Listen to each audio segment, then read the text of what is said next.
Confucio, maestro Con, fue un reconocido pensador chino cuya doctrina recibe el nombre de confucianismo. Procedente de una familia noble, arruinada, a lo largo de su vida alternó periodos en los que ejerció como maestro con otros durante los cuales fue funcionando del pequeño estado de Lu. Trabajó de carpintero noreste de China durante la época de fragmentación del poder bajo la dinastía Zhou o periodo de los reinos combatientes. El nombre de Confucio en chino mandarín es Conzi, maestro Con, aunque muchas veces se escribe como Kung Fu Se, una variante de ese nombre poco habitual, de la que se deriva el nombre tradicional español a partir de la forma nativizada de Confucius. Nació en el pueblo de Lou, la antigua provincia de Shandong, en el seno de una familia de terratenientes nobles, el clan de los Con. Su padre murió cuando Confucio tenía 3 años y dejó a la familia en la pobreza. Confucio, a pesar de ello, recibió una esmerada educación. Siendo aún muy joven, trabajó para la administración de Lu. Su primer trabajo fue en los graneros estatales y llegó a alcanzar el rango de ministro de Justicia. Dimitió años más tarde, ya que no estaba de acuerdo con la política que seguía el príncipe.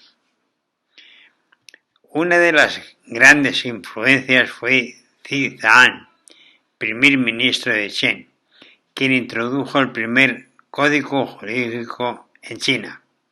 También influyó en Confucio el escepticismo de su época en lo concerniente a la religión, pues a causa de haber sufrido muchas guerras se había perdido la fe en los dioses. A los 50 años comenzó sus enseñanzas. Viajaba solo de un lado a otro, instruyendo a los contados discípulos que se reunían en torno a él. Su fama como hombre de saber y carácter, con gran veneración hacia las ideas y costumbres tradicionales, pronto se propagó por el Principado de Lu y luego a toda China.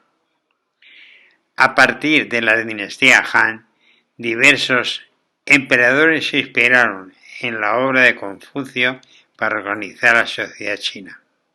En los siglos posteriores, sus enseñanzas ejercieron una poderosa influencia en la filosofía y en la historia de China. Durante la segunda mitad de la época en que China estuvo regida por la dinastía Zhou, antes de Confucio, el gobierno central sufrió un proceso de degeneración y decadencia, y la relajación de las costumbres se generalizaron. Confucio lamentaba el desorden característico en aquellos tiempos, así como la ausencia de modelos morales que revertieran tal situación. Por ello llegó a la conclusión de que el único remedio era recuperar y difundir entre la población los preceptos y principios de los sabios de la antigüedad. Por esta circunstancia, instruía a sus estudiantes en los clásicos de la literatura china. También subrayó la importancia de la música china, que en aquella época tenía funciones ceremoniales y religiosas en la práctica del Estado y del culto. Propugnó el gran valor del poder del ejemplo. Los gobernantes, decía, solo pueden ser grandes si llevan vidas ejemplares y se guían por principios morales. De esta forma, los ciudadanos de sus estados tendrían el estímulo para alcanzar la prosperidad y la felicidad. Una popular tradición sobre su vida estable que a los 50 años se convirtió en magistrado de Zhongdu y un año después fue nombrado para ejercer en Lu un cargo equivalente al ministro de Justicia.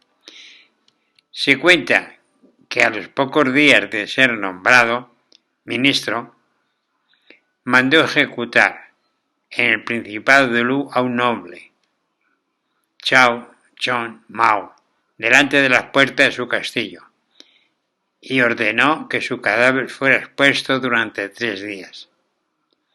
Cuando le preguntaron cómo se atrevía a hacer aquello con uno de los hombres más considerados en Lu, Confucio respondió que aquel hombre, además de ser un indeseable, poseía algo que lo hacía más peligroso. Era tan brillante y tenía gran facilidad de palabra que podía arrastrar a otros en sus errores. Confucio había establecido numerosas reformas que condujeron a una administración de justicia caracterizada por su imparcialidad y a la práctica erradicación del crimen. Confucio dejó su cargo en el 496 a.C. y se dedicó a viajar por diferentes territorios, impartiendo clases y esperando que algún otro príncipe le permitiera emprender reformas. En el año 484 a.C., después de que su búsqueda de un gobernante ideal se revelara por completo infructuosa, regresó por última vez a Lu. Allí pasó el resto de su vida escribiendo comentarios sobre los autores clásicos. Falleció en esta ciudad, Lu, y fue enterrado en Khufu, en el año 479 a.C. El templo y cementerio de Confucio, así como la residencia de la familia Kong, fueron declarados Patrimonio Cultural de la Humanidad en 1994. La esencia de sus enseñanzas se condensa en la buena voluntad en la vida, el buen gobierno del Estado, caridad, justicia y respeto a la jerarquía, el cuidado de la tradición, el estudio y la meditación. Las máximas virtudes son la tolerancia, la bondad, la benevolencia, el amor al prójimo y el respeto a los mayores y antepasados. Si el príncipe es virtuoso, los súbditos imitarán su ejemplo. Una sociedad próspera solo se conseguirá si mantiene estas relaciones en plena armonía. Se puede resumir la doctrina confuciana en una serie de mandatos que deberían ser los principales deberes de todo hombre de gobierno. En el poco legado escrito que dejó las Analectas, una colección de conversaciones con sus discípulos, se puede observar que basaba toda su filosofía moral en una enseñanza.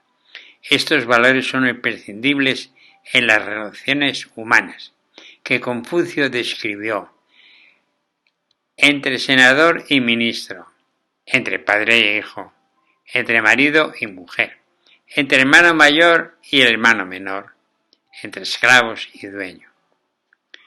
En último término, las personas están sujetas a la voluntad del cielo.